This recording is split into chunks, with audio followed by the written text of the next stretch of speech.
As lendas a respeito de um homem que, na noite de lua cheia, vira um lobisomem são muito antigas e fazem parte do folclore de diversos países, inclusive o Brasil. E foi no Brasil que algo muito estranho envolvendo a aparição de um lobisomem aconteceu, isso em Brasília, e deixou a internet agitada para entender o final dessa história toda. Ficou curioso também? Então, espera um pouquinho, tá? Pega aquela coberta, um copinho de água, não se inscreva de se esquecer e deixa um comentário, porque eu sou o Thiago Tadeu e sejam bem-vindos ao Mundo Inverso.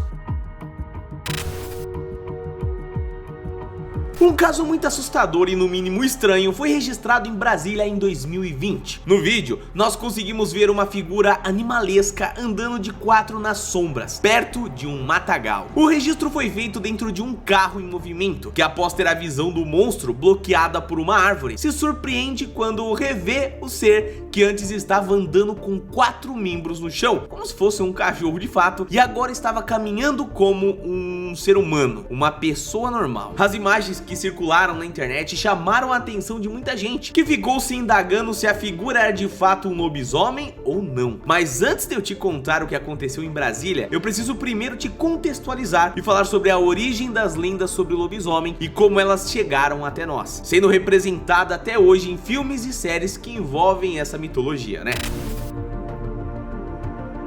Como eu disse na introdução, a lenda do lobisomem é conhecida no mundo todo, porém ela teve o seu início na Grécia Antiga. Existem várias versões da história, mas a mais comum diz que o primeiro lobisomem foi o rei Licaon. Segundo relatos, Licaon governou a região da Arcádia e foi transformado em lobisomem por Zeus, após tentar matá-lo. Na história, Licaon era conhecido por matar os visitantes que iam até o seu reino, e ao saber disso, Zeus se disfarçou de mortal e visitou o reino de Licaon. Ao chegar em Arcádia, o rei o recebeu para um jantar, no qual planejava matá-lo. Mas a gota d'água foi quando Zeus percebeu que a carne que ele tinha lhe oferecido era carne humana, e por isso decidiu castigá-lo, transformando em um lobo para todo sempre. Porém não foi por conta da Grécia que a história se espalhou para outras regiões, mas sim com Roma. E se você não sabe, meus queridos, eu moro na Itália. E olha, eu vou até falar pra você, a próxima vez que eu for em Roma eu vou buscar fazer um vídeo especial disso aí, viu? Mas lá existe basicamente um culto e também histórias envolvendo os lobos. Uma das histórias mais contadas é conhecida como Versipélio e fala sobre um homem que se transformava em lobo. Com a conquista de vários territórios, a história contada pelos romanos se espalhou para outras regiões, onde sofreu, claro, algumas modificações para combinar melhor com a cultura de cada povo. Por exemplo, ao chegar em territórios cristianizados, a transformação do lobisomem foi tratada como algo pecaminoso, ligado a algumas maldições ali que foram causadas por conta de um pecado. A história foi passando de região em região até chegar no Brasil, e é sobre isso que eu vou falar agora, tá?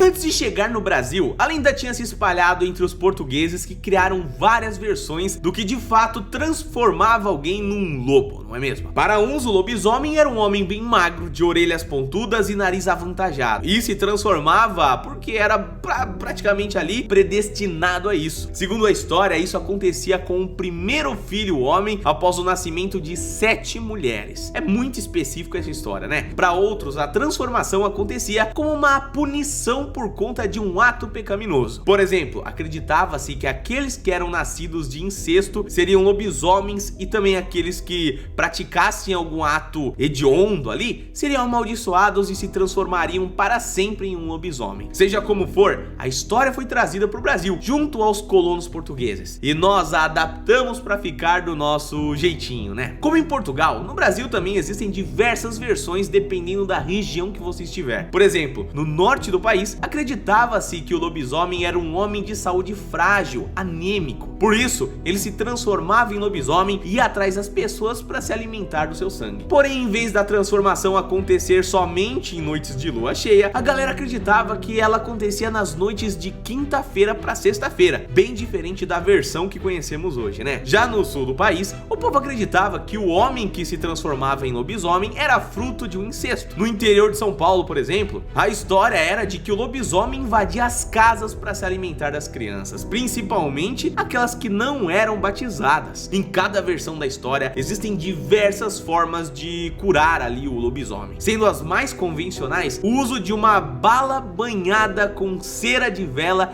de um altar que tivesse sido celebrado por pelo menos 3 missas de galo ou 3 missas de domingo. Porém, com o passar dos anos, a lenda foi se modificando, se tornando quase um consenso geral de que o lobisomem só se transformam nas noites de lua cheia, podendo somente ser curados após serem atingidos por uma bala de prata ou qualquer objeto feito desse metal aí. Essa convenção foi criada principalmente com a ajuda de filmes e séries que ajudaram a espalhar a história, e é sobre elas que nós vamos falar agora. Os filmes que eu trouxe para te mostrar a influência da lenda do lobisomem na cultura pop são todas dos anos 80. Para começar, vamos falar daquele que é considerado por muitos o melhor filme de lobisomem já feito. Eu tô falando de um lobisomem americano em Londres, de 1981, viu? O filme conta a história de David Kessler e Jack Goodman, dois amigos americanos que viajavam dos Estados Unidos para conhecer a Inglaterra. E chegando em uma pequena cidade, eles vão a um bar e são friamente recepcionados. Ao saírem de lá, eles caminharam por uma estrada deserta e perceberam que um animal estava cercando a situação ali toda. Jack é atacado e tem seu corpo dilacerado. Apenas David fica com alguns cortes no rosto, ali no ombro, o suficiente para transformá-lo em um lobisomem também. O filme é lembrado até hoje pelo seu incrível trabalho de maquiagem, que rendeu também um merecido Oscar de melhor maquiagem daquele ano, tá? Outro filme nostálgico, digno da sessão da tarde, é o filme O Garoto do Futuro, de 1985. O filme conta com a história do estudante ali nerd, que ao ficar sabendo através do seu pai que ser lobisomem está no sangue da família, ele decide se aproveitar da herança bizarra para conquistar a popularidade entre os seus amigos. Basicamente, ele se torna um herói do time de basquete do colégio e conquista o coração da amada Pamela Wells. O filme não foi tão revolucionário quanto o anterior, mas é até hoje lembrado com carinho por aqueles que cresceram assistindo filmes desse gênero, né? Agora, você quer saber algo muito importante? Eu vou trazer aqui para vocês. Depois de toda essa contextualização, o que vocês acham que poderia ter de fato acontecido em Brasília? Quando o vídeo foi postado nas redes sociais, ele logo se tornou viral, tendo mais de 70 mil visualizações e diversos comentários. Um deles chamou a atenção e ajudou a solucionar o tão misterioso caso. No comentário, uma pessoa que se diz morador daquela região disse que a figura que muitos acharam ser um lobisomem é na verdade apenas um homem que trabalha com adestramento de cachorros, e que por mais sinistro que pareça, era somente um homem comum. Eu sei que a resposta é mais desanimadora do que você esperava, né? Os filmes como os que eu citei nesse vídeo nos ajudaram a imaginar esse tipo de coisa acontecendo. E se isso acontecesse, todo mundo ia ficar feliz da vida, por um lado, né, claro, em saber que esse tipo de coisa existe, mas também um pouco preocupado em sair na rua, principalmente as noites de lua cheia, né? Agora, quais foram as provas para falar que era realmente um homem que adestrava cachorro? Isso aí até o momento não tem. Espero que tenha, inclusive, em breve, pra gente poder dormir em paz de novo. Mas família, você acredita que lobisomens existem ou não? Eu sinceramente até o momento não, mas vocês sabem que eu tenho aquele pezinho que sempre, né, só acredito, mas vendo, né, mas se eu ver ali eu vou rapaz, eu acho que eu caio, mas tudo bem, vida que segue. Não esquece de deixar um like, não esquece de compartilhar esse vídeo com alguém e a gente se vê no próximo então, tá? Um abraço, fica bem e até a próxima, valeu!